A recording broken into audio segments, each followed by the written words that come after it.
In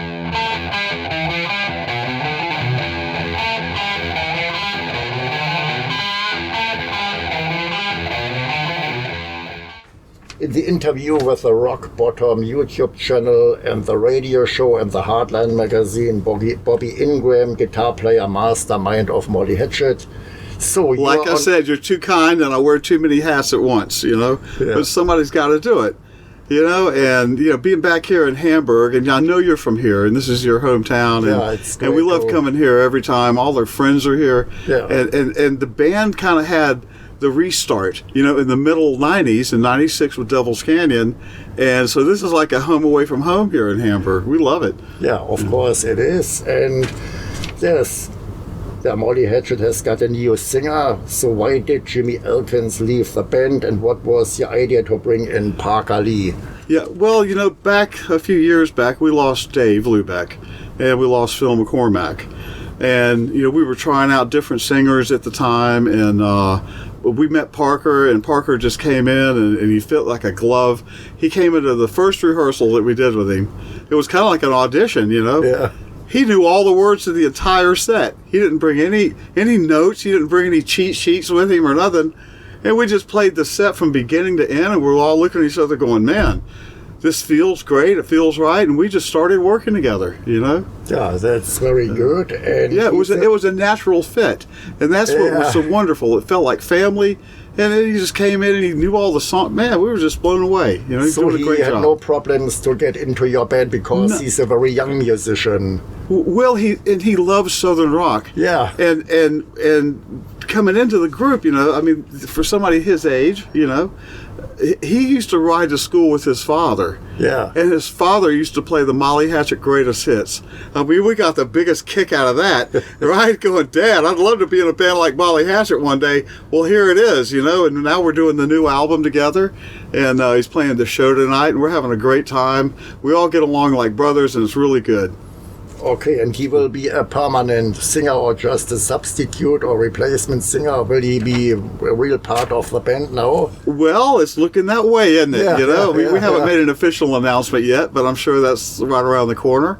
And but we have a new album that's coming out. We just released Firing Line, and Parker Lee is singing on that. So we're having a great time with everything we're doing. We're gonna have a good this new album. We just got out of Abbey Road Studios in London. We were in the actual Beatles studio, and Chris Bolster. I was with him 2 days ago. Chris Bolster engineering it, and he's done Paul McCartney and Elton John. He just finished Eric Clapton stuff. So what an honor it is for us to work with a wonderful engineer like that. And I'm lucky to produce it. Here I'm still producing after all these years, so that's a good thing. You were the producer as well, so that's good. No external producer. Well, my first producer, and I learned so much from, it was Glenn Johns. That was when I was in my early 20s down at Compass Point Studios in Nassau, Bahamas. Glenn Johns did Led Zeppelin's first record. He did the Stones. He did the Who. He did the Beatles, Let It Be. And the Eagles all the way from the beginning up through Desperado. And I was a 24-year-old kid down in the Bahamas, and I'm working with this legendary producer, and I stuck to him like, man, I was sitting with him right every time he hit the record button, every day, every minute, is learning as much as I could about how to be an arranger producer and an engineer producer. And then I did a solo project with Carl Richardson, and he had the second biggest selling album of all time, Saturday Night Fever, and and he also did Clapton 461 Ocean Boulevard. So working with some really great producers, and I've been fortunate and blessed to be able to do that. I've picked up a lot along the way. And I figure, I could get other producers, but why not do it myself? Because I know what the band's supposed to sound like. I know the direction. I don't have to tell anybody how it's supposed to be because I'm hearing it in my head. And it just makes things so much easier. But to work with a fabulous engineer at Abbey Road Studios, Studio Number 2, where the Beatles did 95% of their hits, man, you wouldn't believe it. The first time we were playing in there, we were getting chills all over. Oh yeah, it was just fantastic, you know. So you have mentioned it. And how was the songwriting process? Who was involved in the songwriting? So did you pick all the songs you have written in the recent 12 years, or how was your process? Well, we've had a long time to put the record together, you know, so we've been writing all through the pandemic and, you know, all through the, you know, the different, you know, member changes with the deaths, that occurred with the group. So I continued writing, you know, and I think I've written the majority of the songs on this album, you know. So I think it's going to be a good thing. And when everybody hears it, they're going to go, wow. We have some pretty special surprises. I don't know if I can talk about them yet, but I'm gonna. We have David Gilmour's background singers that have come in to do a lot of the background singing on it. And we have some special surprises on this record. So I think everybody's going to be very happy about the new release. And we're really happy about Firing Line. That is burning it up everywhere. It's a great song. I want to thank all of the support for everybody supporting the album. I mean, the new single from the new album. I mean, we've just been blown away by that, you know. So thank you very much, everybody. Thank you. And Firing Line, is it played live before, or will this song be played this evening for the first time? Tonight, officially, it's going to be played for the first time on stage in Europe. Tonight. Yeah, tonight is the debut after the release of the single that we're playing it. It's the start of our German tour, and we couldn't be more excited, you know. Yeah, of course. Sounds great. And so, do you have an album title yet, or will you still figure I knew you were going to ask me that. Yeah. Yes, we do, but I can't release it yet. I wish I could, but I can't release it yet. You know, but we're in a good way on the album.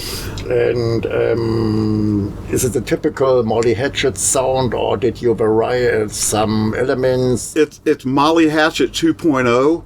Okay, it has the original foundational roots of the band. We talk about, you know, truth, honesty, friendship, the good Lord above, our families, military. But it's 2.0 version of that. Yeah. We've just went forward with it. We marched on. We brought Molly Hatchet into the next generation with this album. Of course, that sounds interesting. Could you introduce some more songs for the future listeners? For everyone. So, there's going to be a lot of new listeners and a lot of people, you know, especially with Parker coming in, you know, being a younger singer, and it's being such a long time since the Justice album, you know, that we did back 13 years ago, you know, but the band has grown, we've matured, things have gotten a lot tougher, you know, we're just going for it now, so we're really expecting a wonderful debut of this record coming out very shortly here. So, but there's no date right now, release date right now, or when will it be released? SPV Steamhammer is the label on that, and they're getting ready to make the determination of when that's coming out. We have a feeling it's going to be the end of the first quarter, beginning of the second quarter of 24. Mm-hmm. Okay. And it was recorded live, I guess, live in the studio or in various layers. Well, we record like in Abbey Road. We played all the songs together. Yeah, okay. You know, we played it pretty much live in the studio, and you know, it's a great feel. I mean, it's got like you're listening to a live performance, and we've captured that on vinyl. I want to say vinyl because it will be coming out on vinyl, but we've captured it on MP3 and Wave and everything else in between, cassette, CD, you name it. It's captured. It's kind of funny that I can sit here and do this interview and see all of the different changes in technology, you know, from the 78s to the 45s to the big, you know, to all the 8 tracks, and then the cassettes and the CDs and the MP3s and the MP4s, MP5s. MP whatever, and we're still out here doing this, and we're rolling with the changes, and man, we're non-stoppable. This band right now has been so resilient with everything we've been hit with, and we just keep coming back, and it's because of our love for our fan base and our love for the music. That's what it's about. Yeah, sounds very interesting. Yeah, really, and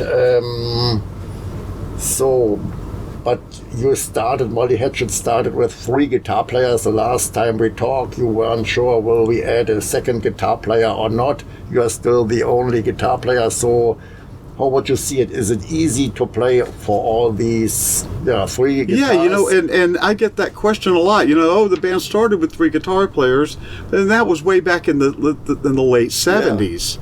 And then John came in and went down to 2 guitar players, and then I wound up being, and I'm now the only guitar player that's ever played with the original 3 guitar players in the band. So played with Dave, played with Dwayne, and Steve Holland came out on the Charlie Daniels Volunteer Jam Tour. So I'm the only living guitar player that's played with all 3 under the name Molly Hatchet, and we'll continue that.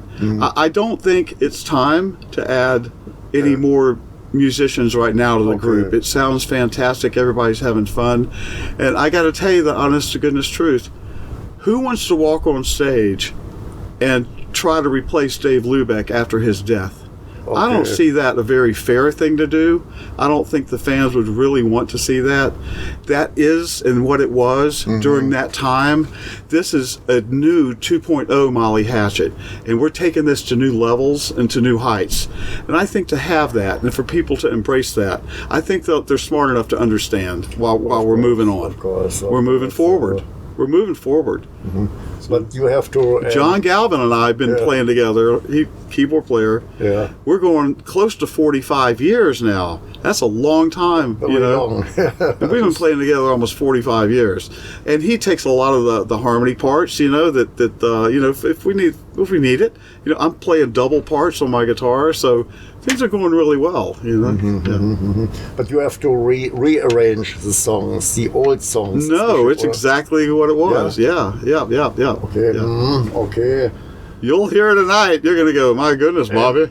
So, and I've seen a Facebook posting of yours. It's about 2 years ago, and you have graduated in law. I saw. Am I right? Oh, thank you for asking. Are you a lawyer? No, listen. Your musical career, or what's behind that? Yes. I started. This was back a few years back. I have graduated from law school, from an ABA accredited law school. I'm an attorney. I'm a certified Supreme Court of the State of Florida mediator and a complex arbitration specialist. So I have been out there. I wanted to learn the law, really for me to understand what a trademark owner's responsibilities and legally what we can do to protect the band, to protect Molly Hatchet, to protect this wonderful legacy entity and the tradition and spirit of the band, and to know it up here without having to call attorneys all the time. I know what to do. I know how to keep things going now the right way, and so it's good for the business. And I will add this: I think every band leader should have some kind of legal, take some legal courses or whatever to learn what you need to with contractually and with trademarks. Absolutely, copywriting and everything. So it's only benefited Molly Hatchet. So, like I say, we're still here. We're resilient. We're going to keep coming out. We're going to keep recording. Of course, that sounds good. Very much. Thank you very much, Bobby, for this nice interview. Success with your forthcoming album, this current tour, and the next year it will go on. And thank you, and it's a pleasure to see you again. And thank you for coming out. Yeah. It's wonderful. Thank you. Thank you.